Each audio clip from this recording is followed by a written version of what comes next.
Fateful Findings is a work of sheer genius. This masterful film was directed by none other than Neil Breen, a man who seems as though he was plucked straight out of a Tim and Eric skit. Hi, thanks for checking out my crowdfunding site. My name is Neil Breen.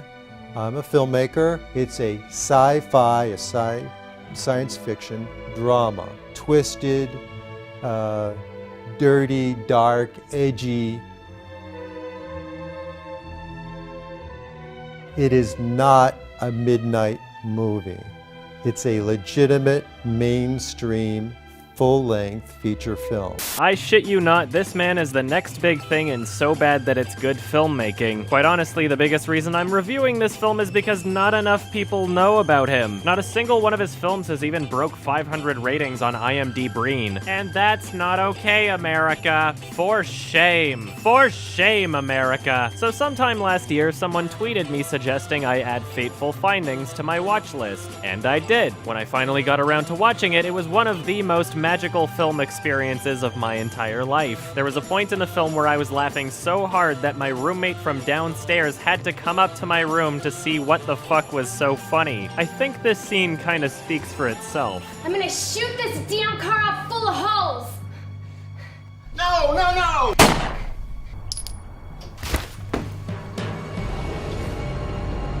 Jim! Amy! You killed him. Dad! No!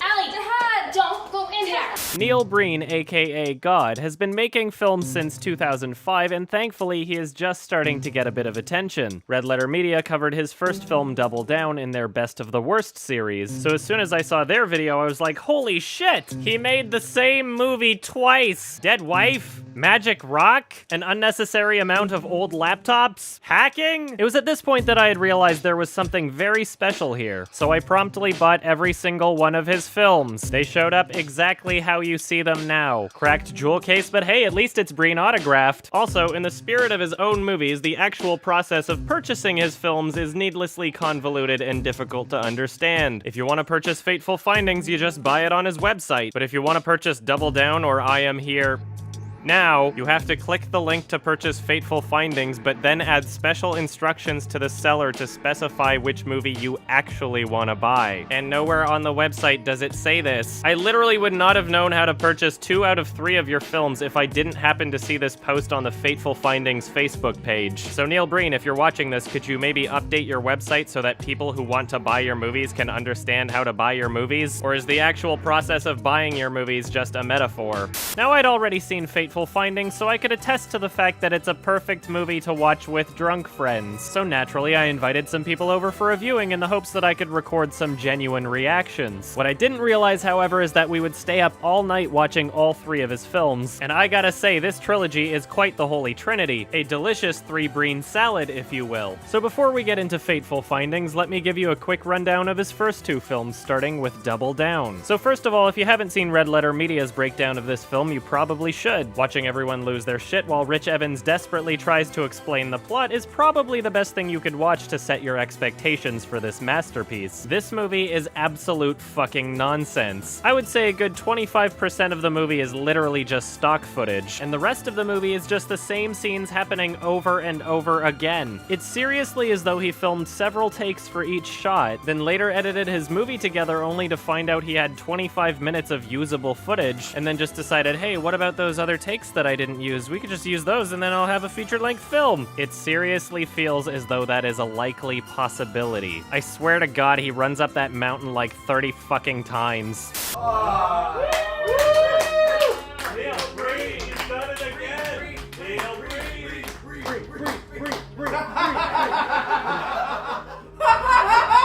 my God! Yeah, I don't care about the boom girl.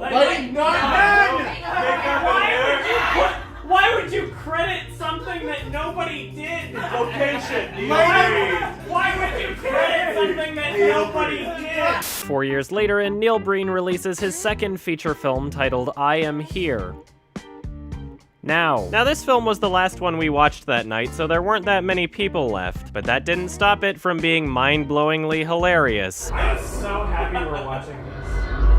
feel bad for everybody. I feel bad. Oh! This ain't your He's dad's Christ. It's a turbo Christ. So with Neil Breen being a super intelligent hacker assassin in the previous film, he decided to make his next character even more omnipotent. And I mean, how much more powerful can a character get without just turning him into a Sabrine being? In this masterpiece, Neil Breen plays Alien Jesus, kind of. Once again, this film is quite repetitive, but at least it's a little bit more comprehensible. A little bit. So basically, Neil Breen created all the planets, and he comes back to Earth only to be disappointed in how shitty human beings are as a species. You see, Neil Breen is the ultimate moral authority, and he really likes it when people are good, and he really doesn't like it when people are bad. And the movie really feels as though it needs to emphasize which characters are good and which characters are bad, so the only characters you'll ever see are either exaggeratedly kind or exaggeratedly evil. Ah! What the hell, man?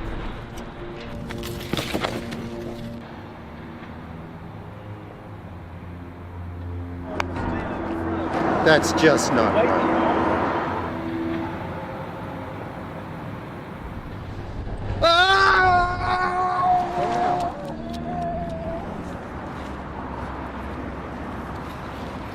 It's pretty much just a movie about Neil Breen being a superior being than everybody around him, interlaced with birdemic shock and terror levels of political commentary. Now that we've paid off our fellow elected representatives in the legislature, that environmental solar panel development bill will fail next week. So because the evil corporate businessmen sabotage solar development, this girl gets laid off. So how's she supposed to feed that fake baby now? Perhaps she should train to become a military sniper. No, instead her twin sister says she can hook her up with a stripper/escort job. So she takes her to this gang filled with weirdos who only ever seem to stand around with their guns in the middle of the fucking road. And man, let me tell you, they are quite the immoral people. I get her first.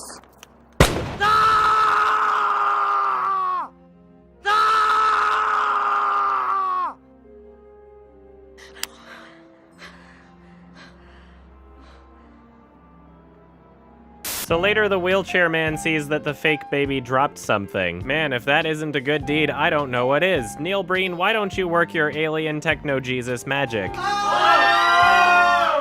Are you kidding me? This is literally the second film in a row where Neil Breen cures someone's cancer. So now the girl's twin sister decides she will also start hooking, and her boyfriend decides he will start stealing cars. But the gang gets mad that he's stealing cars on their turf, so they kill him in a very gritty and realistic way. Then they show her the body for some reason. What? This damn piece of garbage?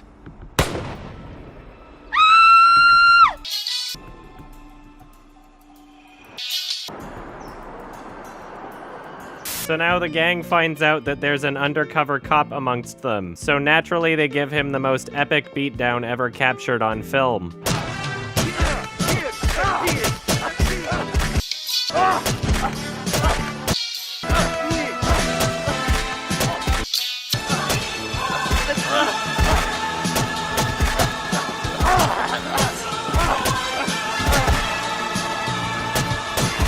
So naturally, Neil Breen steps in by freezing everyone in time to save this man, and then he crucifies them Home Depot style. Now obviously after that point his work is done and he leaves, but not before some other really weird shit that I don't understand. What draws you to create those kind of images? I mean, baby heads in the desert? I'll leave it up to the audience, the meaning of the little heads in the ground. The surreal quality of those. What do you mean, John? Correct. Well, it means whatever you want it to mean. I'm not here to tell you how to interpret the film. I'm telling you right up front, it has more than one meaning.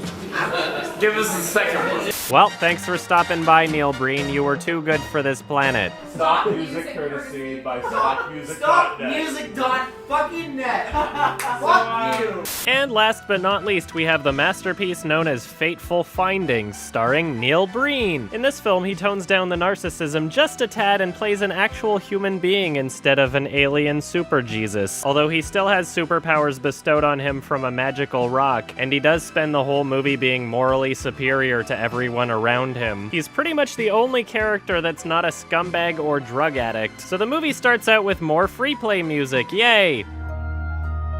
What's this kind of shot called again? A good one.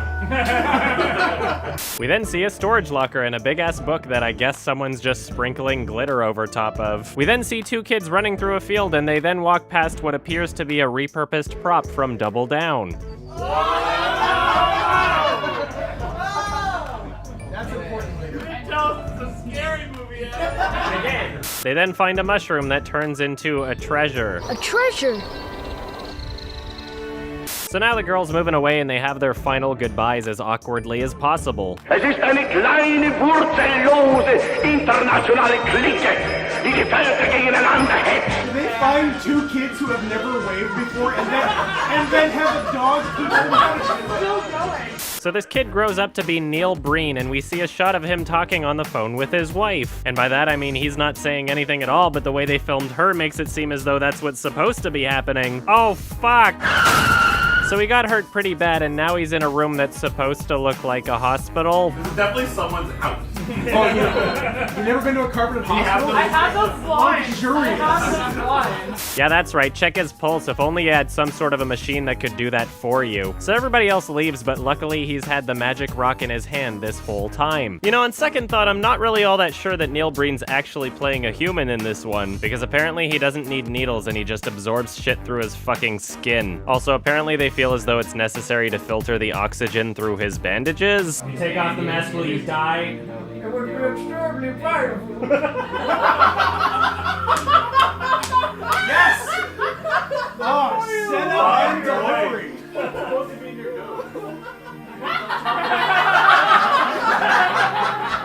I just noticed that. So he leaves the quote-unquote hospital and all of a sudden some feet show up, only to immediately fucking disappear. So now we see the carpet in Neil Breen's home, which looks suspiciously similar to the carpet in the hospital. He hops in the shower and we get a romantic scene with him and his wife.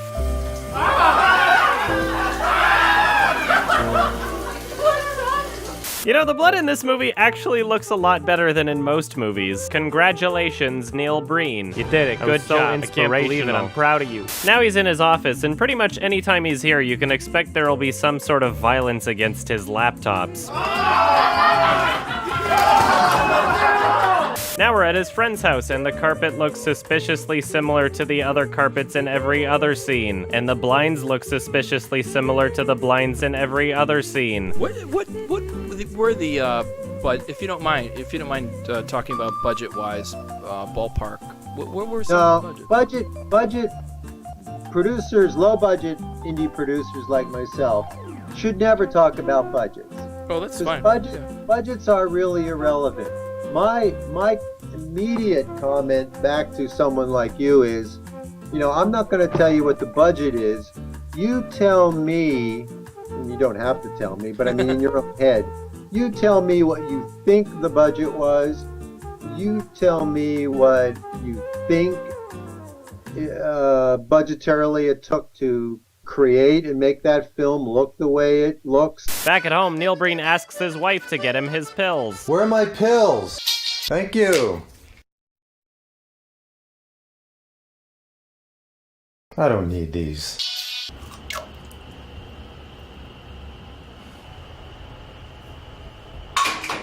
During the film, Neil Breen has several hallucinations with The Rock, wherein he is suddenly inside a room made out of garbage bags. It's a metaphor. Later, it seems as though Neil Breen has found the most irresponsible way to drink coffee with your laptop.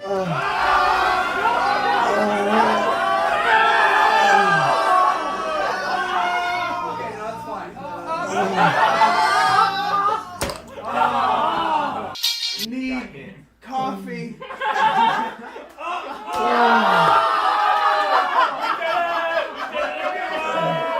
One of my favorite things about Neil Breen's films is just how fucking clumsy everyone is. People are always spilling shit, falling over, or just plain fucking up. I shit you not, all you gotta do is change the footage to black and white and all of a sudden you're watching an infomercial. Are you tired of this happening to you? There's got to be a better way! Are you tired of not being able to eat your tuna while you're driving? Do you find you ever get painful headaches that just won't go away? There's got to be a better way. I'm feeling less stable. Do you feel like you're always struggling to stay awake? There's got to be a better way! Try Neil Breen, the only 100% doctor-recommended and FDA-approved way to cure all of your symptoms.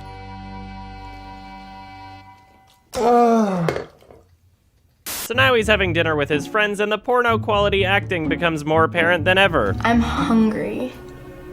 I can't wait for dinner. Meanwhile, the film decides to emphasize what a piece of shit drunk the dad is.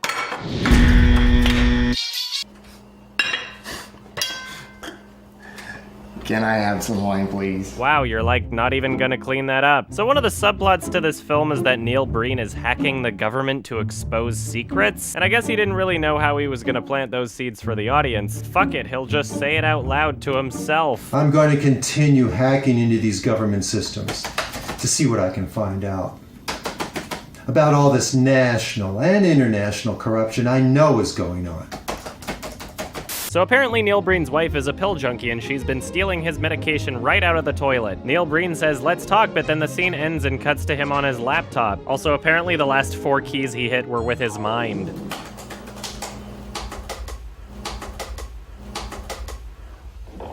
I'm done talking. What? Did you like follow him into this room to say that? Really?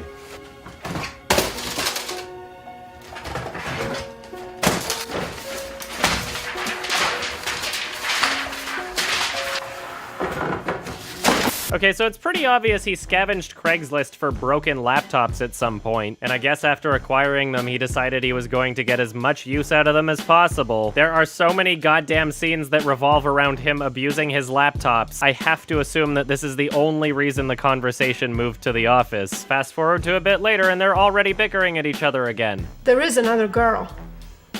No, that is not true.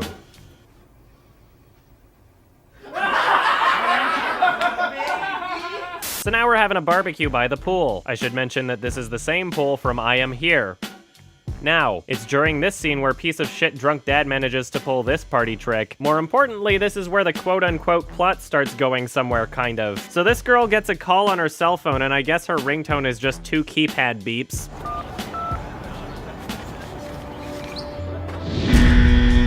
If only there was a product that allowed me to have an extra pocket outside of my jeans! There's got to be a better way! So if you haven't guessed, this is the book from the beginning of the movie. It's a magical day. Apparently this girl aged a lot more gracefully than Neil Breen did. Apparently it was such a magical day that she keeps this fucking booklet inside her pocket everywhere she goddamn goes for 30 fucking years. I think of you every day. I think of you every day. Well, that explains that look he was given earlier. So now these two are fighting for basically no reason, and it eventually turns into that scene I showed earlier. I'm gonna shoot this damn car out full of holes! No, no, no! What you say? That you only meant well, well, 'cause you did. What you say? Somehow Neil Breen eventually manages to get inside the house. Alright, now can we all imagine just how dramatic and emotional this must have been in Neil Breen's head when he was planning this out? Apparently it makes the scene even more dramatic if you get blood on your face. I can't believe you committed suicide. I cannot believe you committed suicide. How could you have done this? How could you have committed suicide? Later, Neil Breen is in an argument over the phone about publishing his book. He decides to throw shit at his laptop for good measure. That first book made a fortune for you. Later, Neil Breen and his long-lost mistress go back to that magical spot. Meanwhile, his wife stays at home and kills herself. Later, it seems as though he's adjusted to his replacement wife quite effortlessly. He decides to tell her about how he's hacking the government. Shortly after that, he starts feeling a sudden urgency to leak all of the non-specific information he's collected. I can't wait any longer.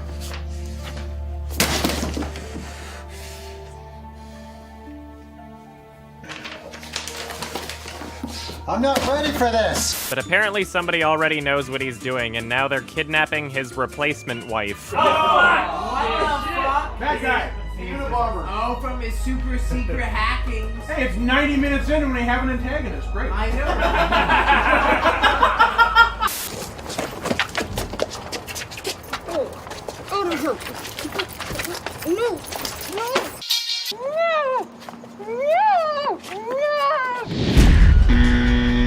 Are you tired of this happening to you? Gun Self-Defense for Women covers from basic to advanced knowledge on guns, from pistols to shotguns. This film also covers mace, knife protection, stun guns, knife protection, karate self-defense, mace, knife protection, mace, karate self-defense, baseball, bullying, karate self-defense, bullying, baseball. He shows up to the trailer outside a storage locker where she's being kept prisoner to find the kidnapper conveniently asleep on the job. He wakes him up to knock him out and then uses his magic powers to teleport into the room. He saves the day and then his house turns into paranormal activity for some reason. And now time for the most epic finale in all of cinematic fucking history. Neil Breen holds a press conference in front of the White House to talk about the files he'll be leaking. I have discovered more information than any hacker ever has.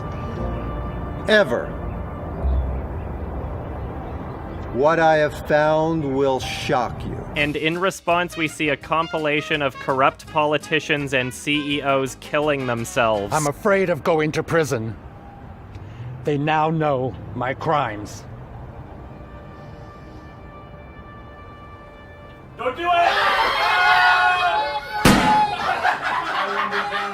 I resigned today as president of the bank. The bank. You can't make this shit up, people. If this isn't a happy ending, I don't know what is. Location. Craft services. They provided the hot dogs. They provided the barbecue. Any of the above-listed companies. He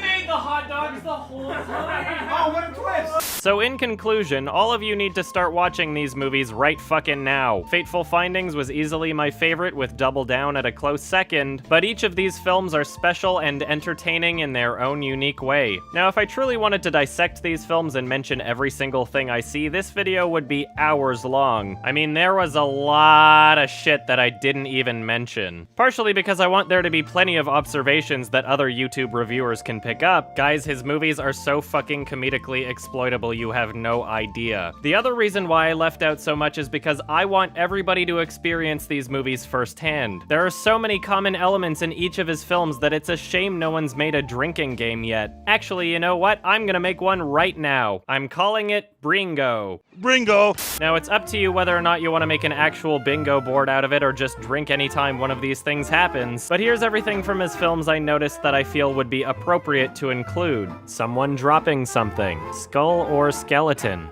Fade effect. Neil Breen mentions or demonstrates his magic powers. An adult female character who is clearly wearing no bra. Repurposed prop or location. Hacking. Ghosts. Driving in the desert. Dead wife. Magical rock.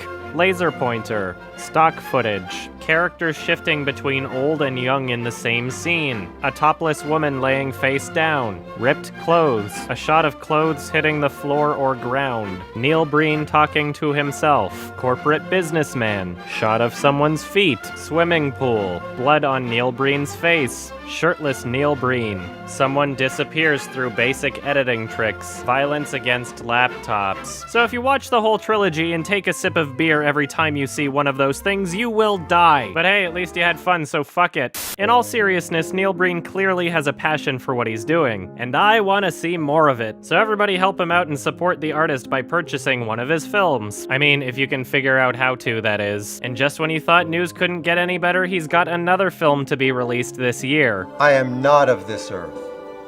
I am artificial intelligence from far into the future. I have taken on this human body in order to communicate with the humans. I can move from one time plane to another. Well, there you have it. We have truly been blessed with quite possibly the most important new voice in independent cinema. The Father, the Son, and the holy alien space Jesus. The real human Breen.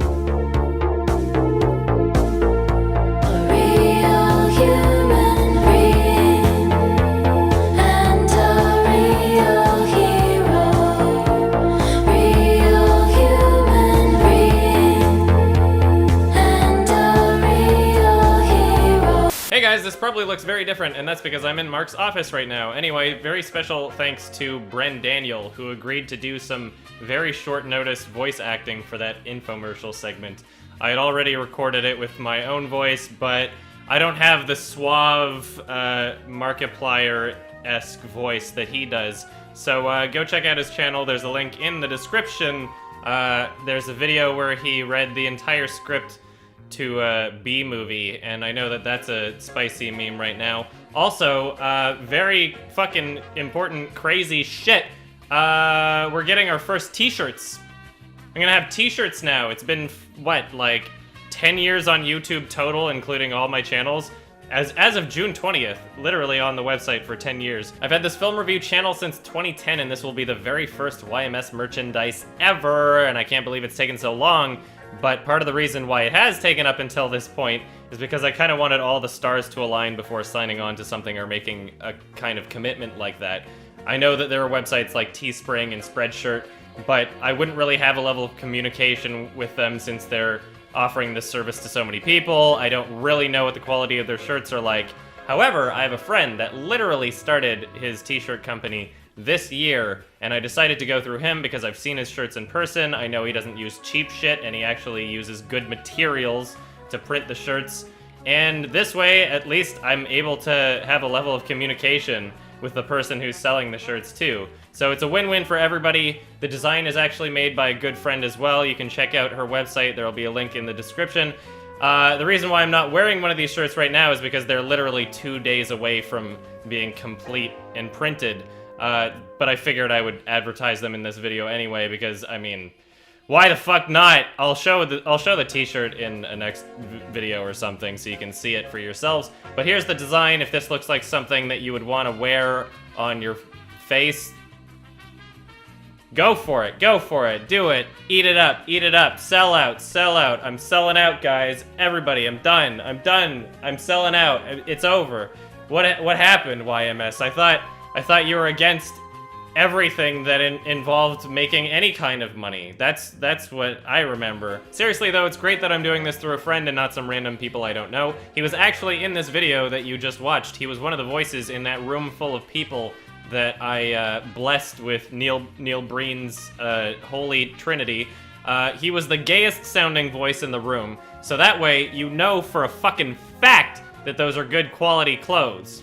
Anyway, now that I'm done this, I'm off to work some more on my 2014 list. 2014 just happens to be like one of the best years for movies ever, so it's taken longer than expected, which is why I decided to release this sooner, or finish this up before I was finished my 2014 list. Anyway, just letting you know that it will literally be the longest review that well, actually probably both. It'll be the longest list that I've ever made, and my longest reviews have been lists, so it'll probably be the longest video on my entire channel. So that's what I'm working on. Stay tuned. Love you guys. Thank you so